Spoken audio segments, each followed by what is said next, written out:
बेटा से जाके फसल बा माल के बेटी रे यारबा हमारा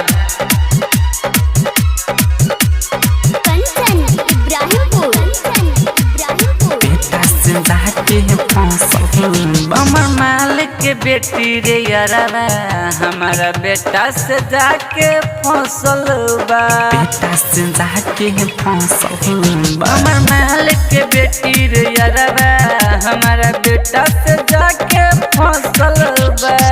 पढ़ेला साथ कॉलेजवा में पढ़ेला साथ कॉलेजवा में वही दिन से उहो भटकला बा हमर माल के बेटी रे यारबा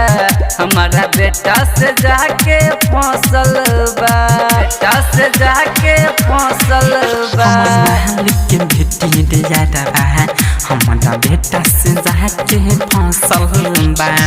पढ़े जाला कहले जे में पढ़े जाला कहले जे में वही दिन से ओहो माटी कलिंदा हमार माल के बेटी रे यारबा हमारा बेटा से जाके फसल बा बेटा से जाके फसल बा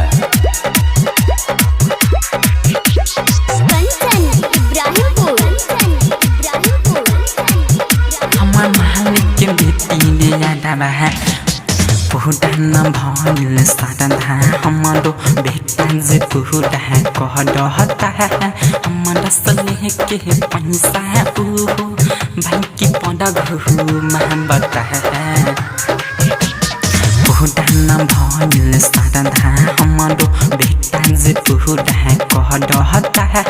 हमारा सले के पैसा उहो भाई की पड़ा घहु महबता हम जाने हो कर माई हो जानेला हम जाने हो कर माई हो जानेला तबो न ओकरा डांटता हमर माल के बेटी रे यारबा हमारा बेटा से जाके फसल बा हमारा माल के बेटी रे यारबा हमारा बेटा से जाके फसल बा हमारा बेटा से जाके फसल बा कंचन इब्राहिमपुर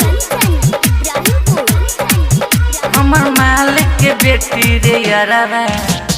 डंडी लागिला हमारा के जाने के हो बात जे तू जिंदन जाने गहिला बा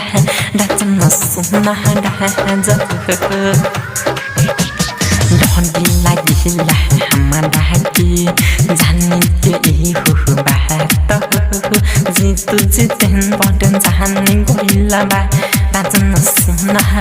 राज लागत हमारे कराबाई भगरितबा लागत हमारे कराई विक्रमबा रहता ओकरे साथ हमर माल के बेटी रे यारबा